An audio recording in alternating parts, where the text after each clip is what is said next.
In a remote village surrounded by dense forest, there was an old cemetery rarely visited by anyone.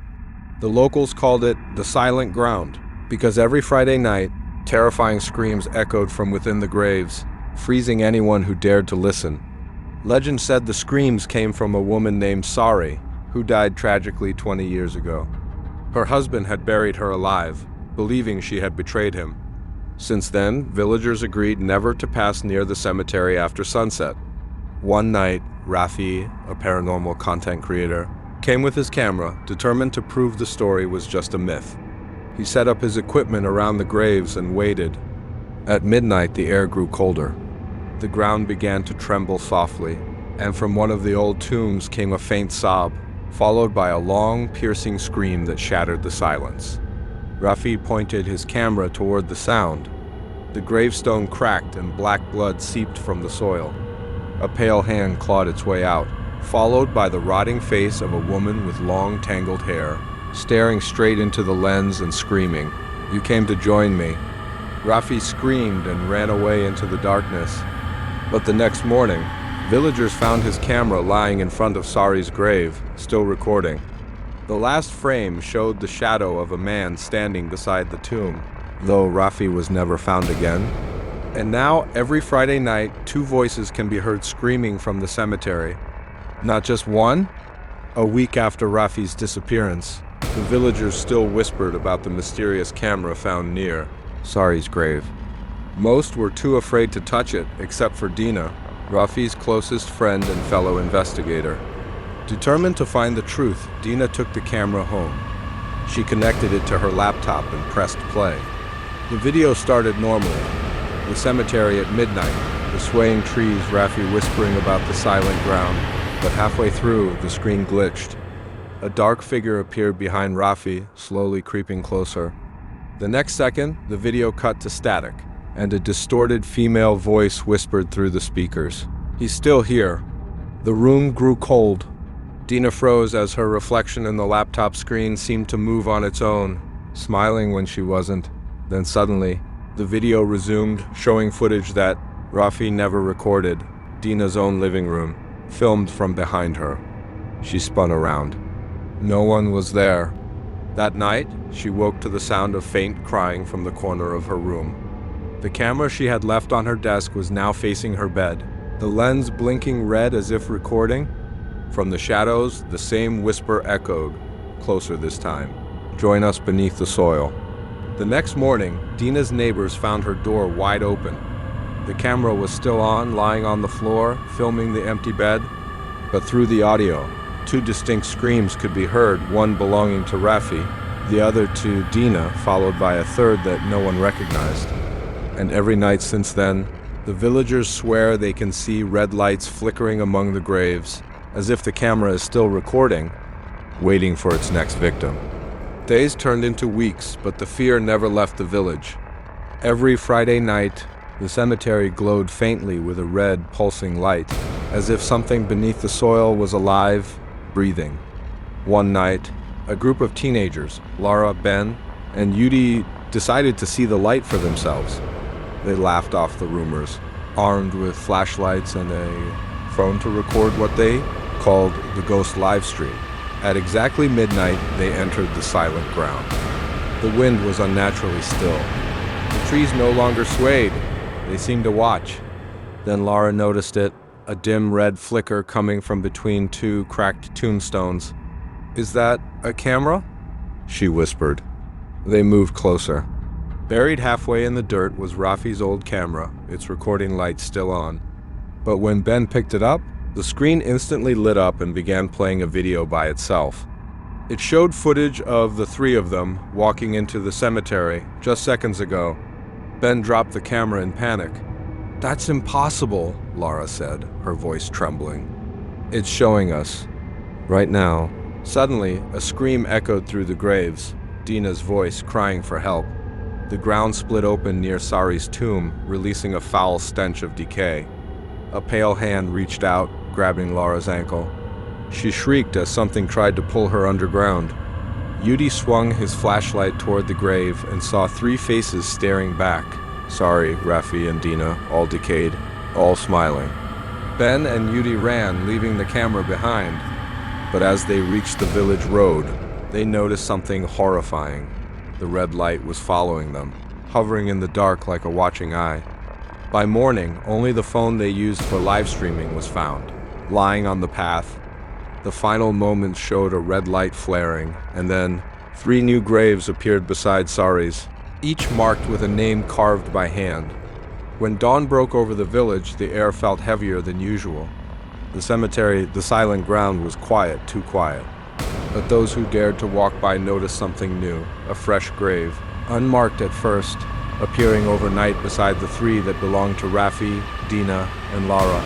By afternoon, someone had carved words into the wet soil. The 4th has awakened. No one knew what it meant. Until Ben, the only survivor from the last night, began to change. He stopped leaving his house. His friends said they saw him wandering outside at midnight, barefoot, heading toward the cemetery with a blank expression. When they called his name, he didn't answer, just kept walking. Inside his house, strange things started happening.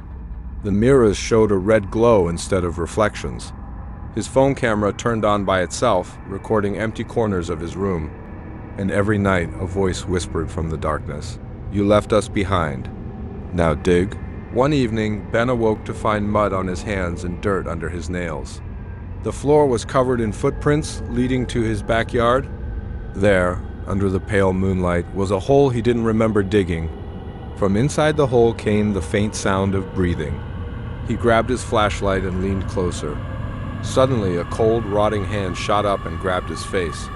Another hand followed. Then another. 3 in total. They pulled themselves out, Rafi, Dina, and Lara, their empty eyes fixed on him. And behind them, from the shadows, came a 4th figure, a woman with long black hair.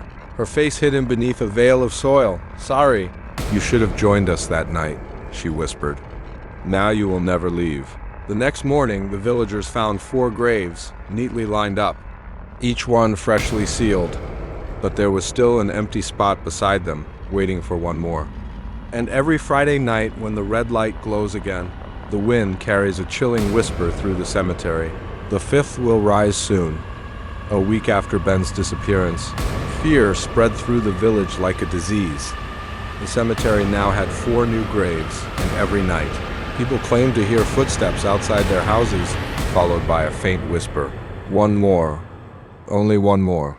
The village elder, Paksurya, who had lived there since before Sari's death, finally revealed the truth. 20 years ago, he was the one who helped bury Sari alive. Her husband had accused her of witchcraft, believing she had cursed the land. But before she died, Sari screamed a final curse of her own, a vow that every soul who disturbed her rest would one day join her beneath the soil. Paksurya thought the curse had faded, until the red light appeared. That night, unable to bear his guilt, he walked toward the silent ground with a lantern and shovel. The air was thick, heavy with the smell of rot. As he approached the row of graves, he saw the soil moving, as if something beneath was breathing. Then he heard 4 voices whispering in unison, calling his name. "Surya, dig with us." The red glow from the ground intensified. His lantern flickered, then died. The earth cracked open, and from within, 5 pale hands reached out. Sari emerged first, her face now clearer, almost human, but her eyes burned with crimson light. She smiled. "You finished what I began." The other 4, Rafi, Dina, Lara, and Ben, stood silently behind her. They turned toward an empty spot next to the graves and began digging. Slowly, methodically, Paksurya fell to his knees as the ground beneath him softened, pulling him down inch by inch. His screams echoed through the night, blending with the others, until silence returned. By morning, there were now 5 graves, perfectly aligned. The villagers sealed the cemetery gates forever after that night, but the red light still appears every Friday. And those who live closest to the silent ground say that when the wind passes through the trees, you can hear 5 voices whispering one final promise. The 6th will awaken soon. The villagers thought sealing the cemetery gates would end the nightmare, but it only made it worse. 3 nights after the 5th grave appeared, a strange red glow began flickering inside people's houses. Not from candles, not from lanterns, it came from their reflections. Mirrors, windows, even water bowls shimmered with the same pulsating light that once haunted the silent ground. And those who looked too long into the glow claimed they saw something staring back. A sixth figure. It began with Myra, a schoolteacher who lived closest to the cemetery.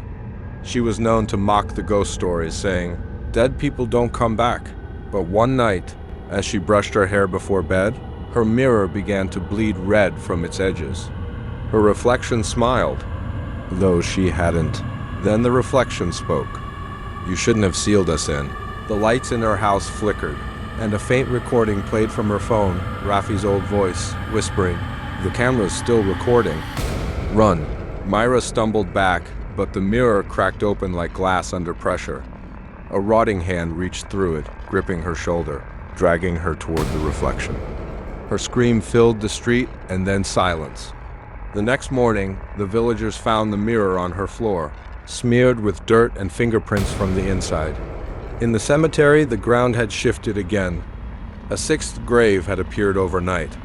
This time, it wasn't just a patch of soil. It had a headstone made of broken glass.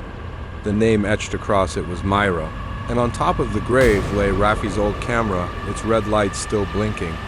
The footage it captured showed something new, a crowd of shadowy figures standing behind the 5 graves, waiting, watching the lens.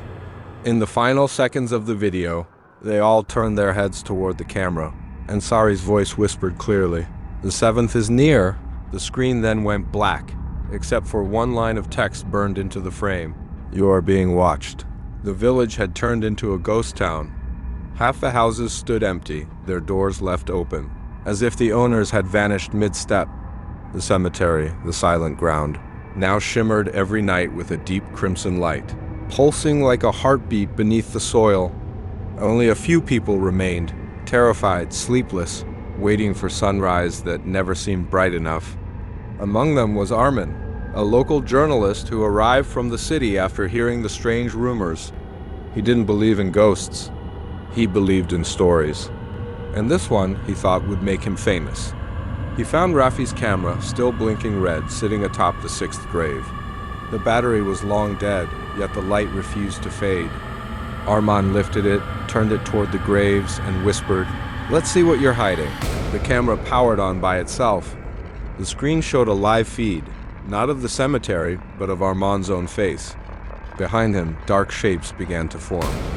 One by one, they stepped into view, 6 figures, standing silently, their eyes glowing faintly red. Then a 7th shadow appeared, taller, cloaked in darkness, its face unseen. The camera shook violently, the image distorting with static. From the noise, a voice broke through, cold and familiar. "You've been recording us all along." The grave split open. A wave of freezing wind swept through the cemetery, carrying the stench of decay. Armin dropped the camera and tried to run, but something invisible pulled him backward into the light. Witnesses claimed they saw the red glow surge brighter than ever before, illuminating the entire village for a few seconds. Then it went dark. Completely dark. The next morning, where Arman had stood, there was a 7th grave, the soil still fresh, a camera half buried on top of it. When a curious child pressed play, the video showed a single message written across the screen. "The circle is almost complete.